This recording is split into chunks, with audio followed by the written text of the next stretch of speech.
Court cases. They can be just as polarizing as anything else, wouldn't you say?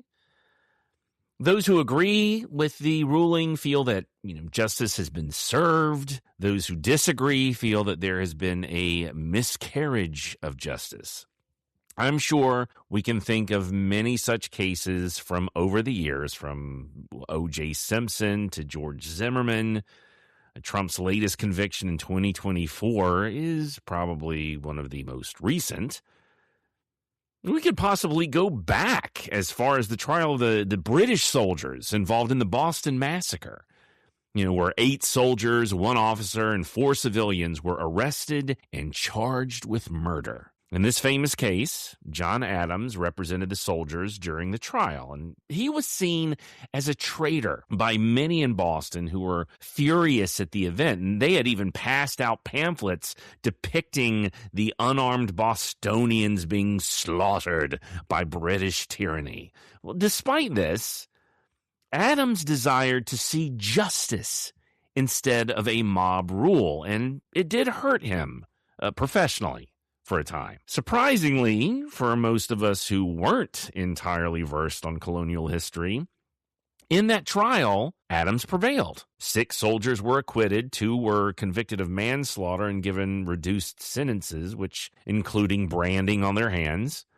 The civilians were all acquitted. It's quite different from what the famous engraving by Paul Revere portrayed, yet not quite as clean as the excellent John Adams series showed. A couple of hundred years later, when detainees were allowed counsel at Guantanamo Bay, those who volunteered to give these detainees their rights, guaranteed by our Constitution, were also labeled as terrorist sympathizers or aiding the enemy. Kind of the same situation. John Adams would become our first vice president and second president. So, sometimes what we consider to be justice isn't what we like, isn't what we want. Vengeance and justice aren't the same thing, but we all deserve our day in court, don't we? So my question is, was justice served? Well, let's examine a possibly polarizing court case a bit closer to home on today's episode of This Famous Vendetta. I'm your host, Jason Hatfield. Welcome.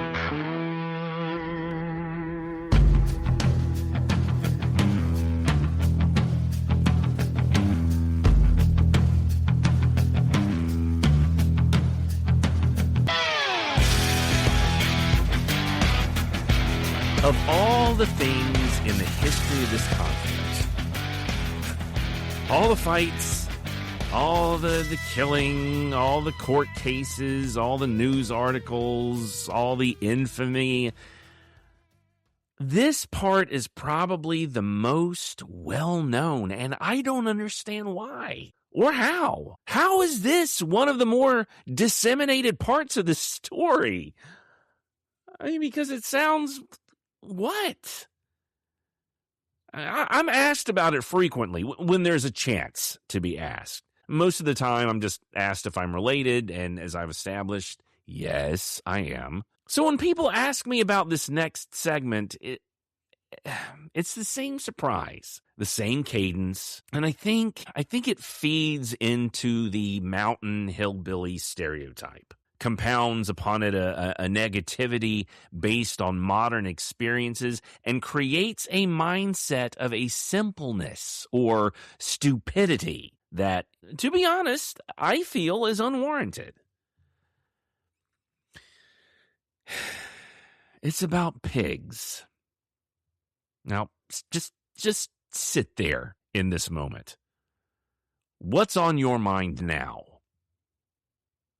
Do you think this description makes it sound simple, silly, backwards? It's strange when people try to boil down a complicated conflict to pigs. Was it really about a pig? They frequently give a snort or a chortle as if to say, was it really this stupid? Is it really stupid? Was it really all about pigs? Is this why Bugs Bunny treats it the way he does? Why, Certain dinner theaters do the same. Granted, I've not been to said theater, but I've seen videos and heard stories. We can talk about that too at some point. No, it was not entirely about pigs at all. It never was. It's about honor. It's about theft. It's about jealousy. It's about a livelihood being potentially stripped from a family or not. And is it the final spark that starts the killing, that starts the feud? Yes. And no. I had a listener reach out to me recently and say that they found it funny that a lot of these episodes seem to be packed with information, but not necessarily about the feud itself. And I think that's a worthwhile criticism or compliment. You see, in order to fully understand context, I have to go through some backstory, statistics, and try to strip away preconceived notions in order to drive home a point. So when I mention that this next segment is about pigs, your mind immediately probably goes to one space, and I need to sort of build more of the surroundings. So you'll hopefully understand when we dive into the weeds about defining concepts. Firstly, let's talk about wealth and mountain life. After all, why would a pig be so valuable? People ask, as if they don't like pork. Well, I think it's important to discuss exactly what wealth is. I mean, most people prefer to think of it as money, riches, financial success, golden toilets, fancy cars. But is it? When I was in college, a group of us would drive out to the Blue Ridge Parkway and hacky sack. Yes, hacky sack. Do not knock it until you've tried it. We would pull off to one of the scenic overlooks, typically the one of the Balsam Woolly Adelgid, if you know, you know. And in the cool mountain air, we'd hacky sack with the Blue Ridge Mountains as our playground. I don't see much hacky sacking being done anymore, and I find that sad. Sad because of all of the rock and roll music you darned kids listen to. Seriously, though, that experience in and of itself is a kind of wealth. Friends, health, environmental beauty is our background. I drove a Plymouth Horizon, not fancy by any stretch, and those were some happy days for me. I certainly wasn't rolling around in money, and in fact, my dad became unemployed for a time around then, so there was struggle happening. And for people living in the mountains, therefore, an expensive sports car may not be wealth, because it's not practical. However, times are changing. Cashers, North Carolina, and yes, if you say cashiers, people will know you aren't from there. Cashers allegedly has one of the highest concentrations of billionaires in the country. The development of the areas have allowed an easy access to these beautiful vistas, and so property prices have gone up. I mean, it's not an entirely new concept. George Vanderbilt II built an entire palace as a summer home in Asheville. It has 35 bedrooms, 43 bathrooms, 65 fireplaces, 3 kitchens, a library, gym, bowling alley, and indoor swimming pool. And he was a bachelor when it was built. So the area is nice. It's desirable. In the time period we're discussing, though, to get to places, it would take a while, either by horse or by foot. It would take a hike. One reporter, we'll talk about later, who came to the Tug Valley to interview people involved in this feud in order to publish the truth in his newspaper, actually complained that he had lost 15 pounds from his navigating of the Tug River Valley to interview people. Now, by this point, he referenced the valley as Murderland, but, that's not for a while, and we'll get to that later. My point is, again, if you wanted to live there, you had to want it. Wealthy people, as we may consider today, weren't living there. But that doesn't mean that the dozens upon dozens of families growing up, marrying, having dozens more children weren't wealthy in other ways. I mean, ask the billionaires and cashers what I mean. Ask my college self what I mean. They were living there. They didn't just move away. They lived there for generations. In fact, my wife and I traveled there for research, and I found the oldest grave of an ancestor I've ever seen, that of Eve of All. Born around 1760, his gravestone has a plaque on it that reads that if you are a Hatfield from this area, you are descended from Ephraim, Eve of All, Hatfield. Now, keep in mind, Eve of All is the grandfather of Big Eve, who is the father of Devilance and Valentine and Ellison. But this plaque is basically saying that if you are from this area as a Hatfield, you are descended from Eve of All. Now, Eve of All had two wives. One died presumably in childbirth, and the other one had also a husband that was killed, and we can get into that. And so they sort of created this Brady bunch, but just keeping in consideration all the kids that people were having, that Eve of All is considered the father of all of these people. Wow. And you look around at that graveyard and others in the area, and you will see wall-to-wall stones adorned with the name of Hatfield. My wife at one point asked while visiting one such graveyard, what's it like to see your name almost everywhere?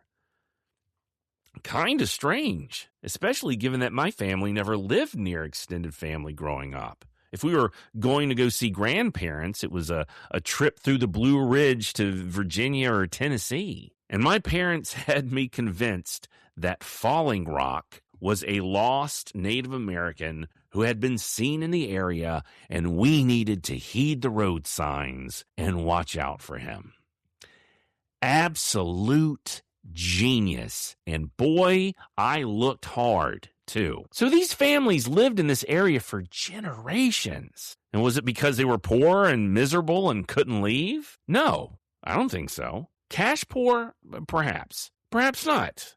Devil Ants and his timber crews are doing well. Still, some people don't see themselves as being poor. It's just life. If it's all you know, it's all you know. But as we've discussed before, it wasn't a simple task to live there. People did what they did to survive and were protective of what they had. In an effort to prevent corn that couldn't be eaten or stored from spoiling, they could turn that to moonshine, and they did. And they sold it, and still are. Though, let's not pretend that the late legendary Popcorn Sutton was trying to keep his crops from spoiling. Again, if you know, you know. And I will shout out Neil Hutchison's amazing documentaries about Popcorn Sutton any and every chance I can.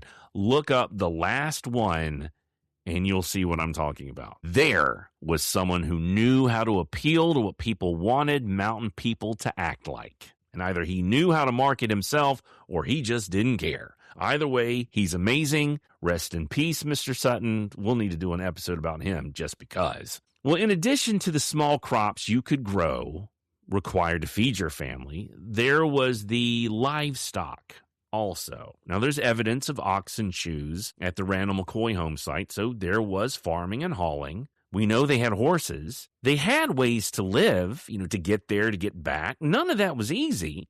And to a certain degree, it still isn't. But that doesn't make it bad or poor. It's just, what it is.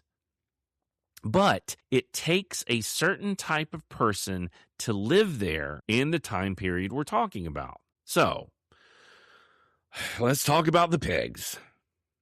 Are pigs a sign of wealth? Let's think on that for a bit. First, you really have to strip back to what we know in order to make history relevant. If you are constantly comparing the past to now without the context, it loses its potency. It is absolutely nothing to drive to the grocery store these days and buy pork chops or bacon. You go to Costco, you can buy enough to last you a long time. Unless it's a pandemic and people don't care about anyone else than themselves and panic buy everything. Sorry, needed to say it. But this time period we're looking at is the beginning of the Industrial Revolution in the United States, and the rail lines weren't yet infiltrating the mountains.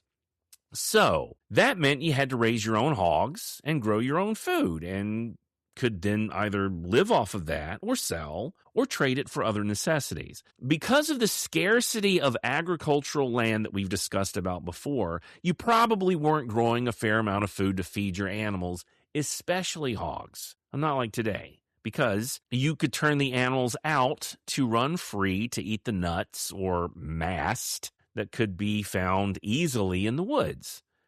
And as the autumn came, you would round these pigs of yours back up, pin up the ones who were growing, and slaughter the ones fat enough to feed your family for the winter. Now, see a potential problem with letting the pigs run loose? Well, there are a couple of issues. Well, back in New England, during the Pilgrim days, they brought pigs over and let them run loose. And the unintended consequences were that they were eating up a lot of the food that the animals the Native Americans hunted also ate. Natives weren't raising pigs at that point. So turning the pigs loose wasn't a new thing. It's what colonists did. In the mountains, they did the same. I'm sure you ran the risk of your pigs getting killed or possibly stolen. Well, despite neighbors not necessarily being right next door, you still wanted to make sure that your wandering pigs didn't get mixed up with others. Given this practice, there seemed to be a fair amount of trust that your pigs would not be stolen, lost, or killed by animals. However, thievery, or the allegation of it, is what will bring us to 1878. Now, as I mentioned earlier, one of the questions I'm most asked is, was this over a pig? It kind of sounds silly, and I'm not sure how this information is discovered by those with a casual knowledge of the conflict. Maybe because it sounds backwoods and backwards. But let's not casually toss this aside. Pigs were important. Pigs were a sort of wealth. And thanks to the North Carolina Agricultural Magazine, let's take a moment to appreciate the importance of pigs in general. Given the access you can have to food and resources, or the distances to travel to places that may sell food, let's consider the importance of raising a pig. The gestation phase for a pig is 3 months, 3 weeks, and 3 days. In modern farms, they are born weighing between 2 to 3 pounds, and within a month will weigh around 14 to 15 pounds. Soon, after being weaned from their mothers, they're moved to a nursery for about 6 weeks, growing between 50 to 60 pounds. From there, they are moved to finishing barns. Well, they will grow to about 280 pounds in around 6 months before they go to market. So in about a 10-month period, they are born and can grow to 280 pounds. Granted, being fed a diet of several pounds of food a day in today's modern factory settings may not be the same as pigs who wander and graze, but there is the possibility of pigs to get rotund in the right settings. Now, the Oklahoma Department of Agriculture states that about 57% of a hog can make it, quote, from pen to the pan, end quote, with about 28% being inedible product. That would mean that a 280-pound hog will yield about 160 pounds of meat, or, I guess, edible product. And I will not wander into the realm of pig's feet and chitlins. Some people like them. Not going to offend anybody. Well, if some dietary recommendations are that an adult can live off of a half pound of meat a day, then if you are a single guy raising pigs for yourself, a single pig could potentially feed you for close to a year, given that you could, preserve the meat. Now, if you had a wife, the two of you could live off a hog for 5 months. However, as we've seen, many of the families in this area are huge. Depending on the size of a family, you could potentially feed them for almost an entire month. Now, let's face it, feeding your family is important. Having the means to do so, even more important. Hogs, therefore, were very important. So it would be easy to see how necessary a single pig could be for the nourishment of a mountain family. Losing one or more could be bad. Now, 1878. That time period comes around where they start rounding up the hogs in the Tug Valley, and Randall McCoy, the brother of the slain Harmon, comes up short. He and his sons keep venturing out to see if the missing hogs can be found. One of Randall's sons, presumably Bill, and I say presumably because a McCoy family account names him specifically, passes by the home of one Floyd Hatfield. Now, Randall and his wife Sally have 16 children, as mentioned before. Bill is allegedly the fourth from the youngest, but true to McCoy's book, published, if I'm correct, a few years after her death, she claims Bill may have died young. Not sure what young means, at least not anymore. So at any rate, according to Truda's account, Bill McCoy is on his way to Stringtown, a town that I'm not sure still exists. I mean, there is a town called Stringtown, but it's closer to Ohio. This one, however, appears to be near what I could find to be a town called Rawl, West Virginia. Just that Stringtown sat across the Tug on the Kentucky side. It's less than a mile east from Aflex, Kentucky, as the crow flies, which is about 14 miles west from Matewan, West Virginia, by car, and probably none of which is relevant to any of you listening. So let's put it this way. Stringtown, and a lot of this, it's kind of at the confluence of Virginia, West Virginia, and Kentucky. Anyway, Bill passes by Floyd's home and sees what he believes to be his father's hogs intermixed with Floyd's. He goes home, tells his father, who ventures out to confront Floyd. Floyd disagrees that the pigs are Randall's and refuses to hand them over. Rashomon effect in multiple cases coming your way, so keep a lookout. Another account states that Randall himself was on his way home, stopped by Floyd's for a chat, and notices the hog himself. So, with or without Bill,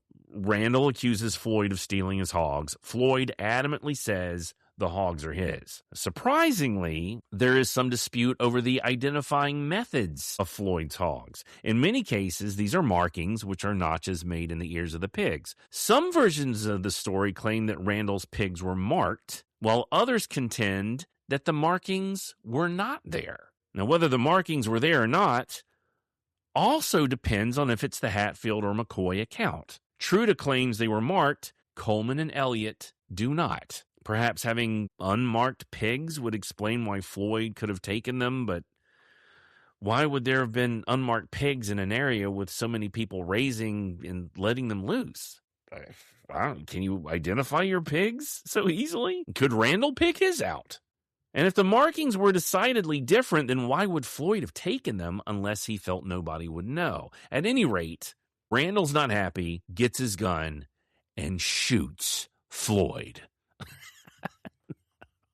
No, he didn't. But I bet that's what you thought, wasn't it? Again, not this time, buddy. Instead, in a surprising move for some of you listeners, Randall speaks with local justices and a warrant is issued for Floyd's arrest. Ha! Surprise. Now, unlike the peanut butter running uphill in the wintertime litigious procedures we see today, things were moving speedily to resolve this incident, and we are finally introduced to my great-great-grandfather Valentine, Uncle Wall Hatfield, or Wally, I suppose. Wall, he's about 6 feet tall. He's got stern eyes, a mustache, neatly trimmed hair, though apparently trying to possibly hide a recession of hair. We almost all have, it seems. And dresses well. Marries a Jane Maynard in 1853 and has 11 children. Allegedly, Wall, who is Floyd's cousin, was to originally preside over this hearing as a justice of the peace, which he was. And we saw that happen in the History Channel show. But Wall recused himself because of family ties. Now, more on that next episode, and that one will be a doozy.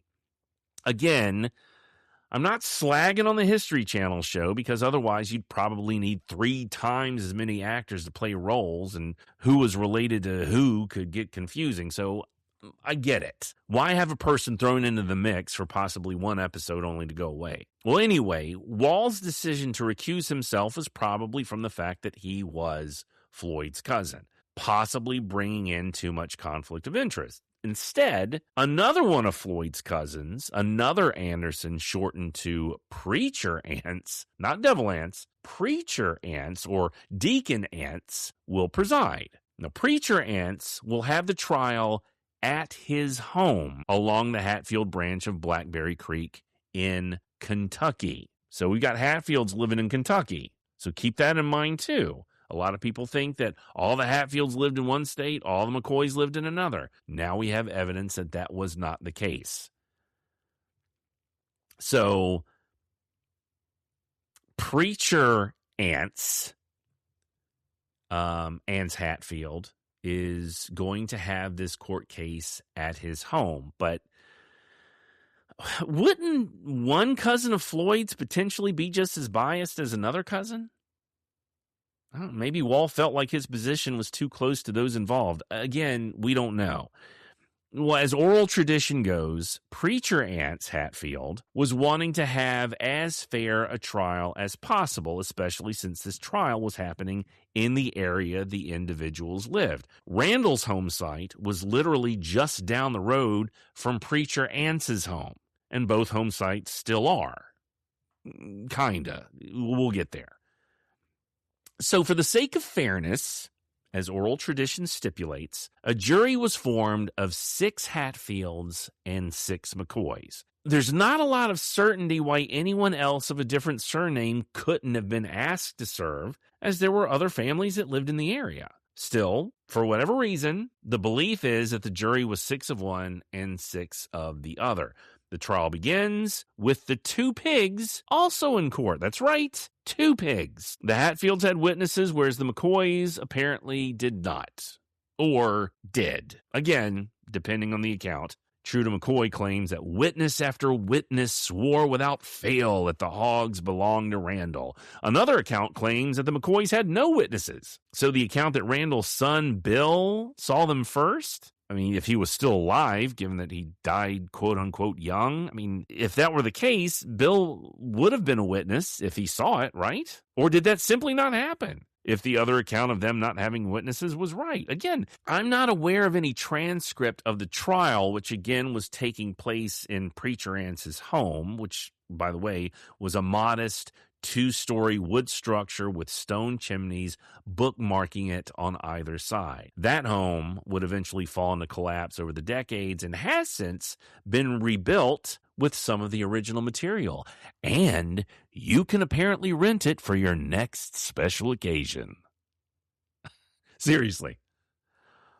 Well, back to the trial, the Hatfields had at least one witness, Bill Staton, a man who, along with Floyd, had apparently been employed on Devil Ants's timber crew. Both Bill Staton and Floyd Hatfield. Staton claims that he actually saw Floyd notch the ears of the hog in question, or hogs in question. In some cases, even able to tell the date of the markings. Still yet, Coleman Hatfield, writing on this subject from his remembrances of the story told to him by his father, Cap Hatfield, who we'll meet later and is the son of Devil Ants, he claims that there were no markings, but that the color of the hogs were proof enough, as Bill Staton claimed that Floyd would only raise sandy-colored hogs because the, quote, pigs had to hide themselves in the sandbars of the river to keep the McCoys from catching them, end quote. So, marked or not marked, that is the question. And it's important. How could these accounts be so far off from each other? Were the hogs not marked, and the McCoys are that angry about the possible theft, if there was one? If there wasn't a theft, were they upset by someone having more wealth in hogs? Or were the hogs marked, and the Hatfields just took it by intention or accident? Remember, by this point, there is no ill will between the families. No real fighting, no real animosity. Where did this court case and these accusations come from? What's the agenda behind the variations of the historical narrative? That's a question. Why such a wide difference in the telling? Obviously, someone wants to be the victim. Were the details altered after the fact to, paint a different picture? Well, by either color or earmarking, per oral tradition, Bill Staten's testimony was enough to sway the jury by one vote. This is universal amongst families. 6 Hatfields will vote in favor of not guilty, and 1 McCoy, Selkirk McCoy. Now, you may remember last episode, Selkirk was employed on Ance's timber crew also, and surprisingly or not, brings the vote 7-5 in favor of Floyd Hatfield. 6 Hatfields and Selkirk McCoy voting in favor of Floyd's innocence, with the other 5 McCoys voting in Randall's favor. Floyd will keep his hogs. Almost immediately, Selkirk is thrown under the bus. Randall will proclaim from then on that, quote, Selkirk was a full-blooded Hatfield, end quote. True to McCoy, writing almost 100 years later, will also drag Selkirk through the mud. And when asked in 1888 by a news reporter, it's believed that this hog trial was the start of the feud. But was it? Was Selkirk a Judas, full-blooded Hatfield? It certainly does not sit well with the McCoys. They are not happy, faux show.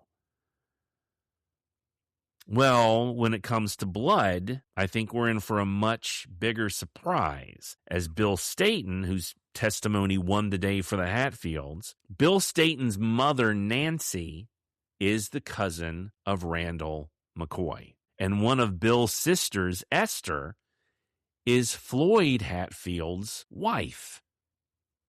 And therefore, Bill and Esther are cousins of Randall, or cousins once removed. I don't know. I have to dig into that terminology. Anyway, by marriage, Floyd is also a cousin. All cousins of Randall McCoy.